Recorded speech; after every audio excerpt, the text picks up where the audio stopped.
Hello friends, എല്ലാവർക്കും Mallus cooking ഹട്ടിന്റെ പുതിയൊരു വീഡിയോയിലേക്ക് സ്വാഗതം. ഇന്നത്തെ വീഡിയോയിൽ നമുക്ക് 10 മിനിറ്റിൽ തന്നെ തയ്യാറാക്കി എടുക്കാൻ പറ്റുന്ന നല്ല ടേസ്റ്റി ആയിട്ടുള്ളൊരു പാൻ കേക്കാണ്.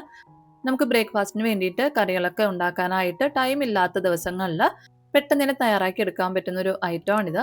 അപ്പോൾ ഇതെങ്ങനെയാണ് തയ്യാറാക്കി എടുക്കുന്നതെന്നൊന്ന് നോക്കാം. അപ്പോൾ നമ്മുടെ വീഡിയോയിലോട്ട് പോകുന്നതിന് മുമ്പായിട്ട് വീഡിയോ കാണുന്ന സമയത്ത് നിങ്ങൾക്ക് ഇഷ്ടപ്പെടുകയാണെന്നുണ്ടെങ്കിൽ ഒന്ന് ലൈക്ക് ചെയ്തേക്കണേ. അതുപോലെ തന്നെ ചാനലൊന്ന് സബ്സ്ക്രൈബ് ചെയ്ത് സപ്പോർട്ട് ചെയ്യാനും മറക്കല്ലേ.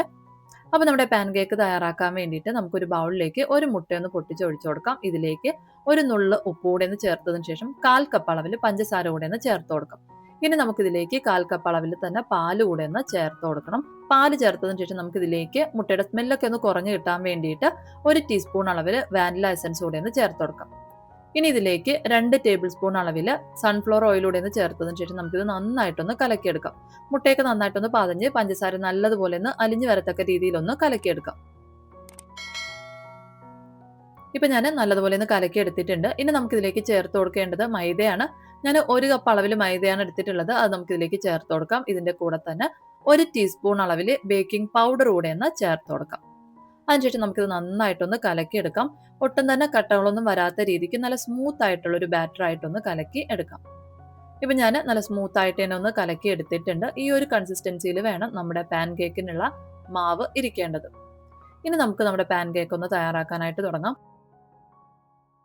അപ്പോൾ അതിനായിട്ട് ഒരു പാൻ ഒന്ന് ചൂടാകാനായിട്ട് വെച്ചിട്ടുണ്ട്. മീഡിയം ഫ്ലെയിമിൽ വെച്ചിട്ട് വേണം ഇതൊന്ന് കുക്ക് ചെയ്തെടുക്കാനായിട്ട്. അതിലേക്ക് നമുക്ക് ആവശ്യത്തിനുള്ള മാവൊന്ന് ഒഴിച്ചു കൊടുക്കാം. മാവ് ഒഴിച്ചതിന് ശേഷം നമ്മൾ ദോശ പരത്തുന്ന പോലെ ഒരുപാട് പരത്തി കൊടുക്കേണ്ട ആവശ്യമില്ല. ഇനി നമുക്ക് ഇതിൽ ബബിൾസ് വരുന്നവരേക്കും ഒന്ന് വെയിറ്റ് ചെയ്യാം. ഈ ഒരു പാൻ കേക്കിന്റെ മുകളിലായിട്ട് ബബിൾസ് എല്ലാം വന്ന് തീർന്നതിന് ശേഷം വേണം നമ്മൾ ഇതൊന്ന് മറിച്ചിടാനായിട്ട്. ഇപ്പൊ ഇതിൽ ബബിൾസ് ഒക്കെ ഒന്ന് വന്ന് സ്റ്റോപ്പ് ആയിട്ടുണ്ട്. ഈ ഒരു സമയം നമുക്ക് ഈ പാൻ കേക്ക് ഒന്ന് മറിച്ചിട്ട് കൊടുക്കാം. പാൻ കേക്ക് മറിച്ചിട്ടതിന് ശേഷവും നമുക്കൊരു 30 സെക്കൻഡോളം ഒന്ന് കുക്ക് ചെയ്തെടുക്കാം. അതിനുശേഷം നമുക്ക് പാനിൽ നിന്ന് എടുത്ത് മാറ്റാവുന്നതാണ്. ഇതുപോലെ നമുക്ക് ബാക്കിയുള്ള മാവിലും ഒന്ന് പാൻ കേക്ക് ഒന്ന് തയ്യാറാക്കി എടുക്കാം. അപ്പോൾ ഇത്രയേ ഉള്ളൂ. ഏറ്റവും സിമ്പിളായിട്ട് തന്നെ തയ്യാറാക്കി എടുക്കാൻ പറ്റുന്ന ഒരു ബ്രേക്ക്ഫാസ്റ്റ്. ഇതിൻ്റെ കൂടെ നമുക്ക് ഹണിയൊക്കെ ചേർത്തിട്ട് കഴിക്കാവുന്നതാണ്. ഇപ്പം ഞാൻ പാൻ കേക്ക് എല്ലാം തയ്യാറാക്കി എടുത്തിട്ടുണ്ട്. ഇനി നമുക്ക് ഇതിൻ്റെ മുകളിലായിട്ട് പഴമോ അല്ലെങ്കിൽ എന്തെങ്കിലും ഫ്രൂട്ട്സ് ഇതുപോലെ കട്ട് ചെയ്തൊന്ന് വെച്ചതിന് ശേഷം കുറച്ച് ഹണി കൂടെ ഒന്ന് ഒഴിച്ച് കഴിച്ചു കഴിഞ്ഞാൽ നല്ല അടിപൊളി ടേസ്റ്റ് ആയിരിക്കും. അപ്പോൾ എന്തായാലും ഒന്ന് തയ്യാറാക്കി നോക്കുക. നിങ്ങൾക്ക് വീഡിയോ ഇഷ്ടപ്പെടുകയാണെന്നുണ്ടെങ്കിൽ ലൈക്ക് ചെയ്യാനും അതുപോലെ തന്നെ ചാനലൊന്ന് സബ്സ്ക്രൈബ് ചെയ്ത് സപ്പോർട്ട് ചെയ്യാനും മറക്കല്ലേ. അപ്പോൾ പുതിയൊരു വീഡിയോയിലൂടെ നമുക്ക് വീണ്ടും കാണാം. അതുവരെ താങ്ക് യു, ബൈ.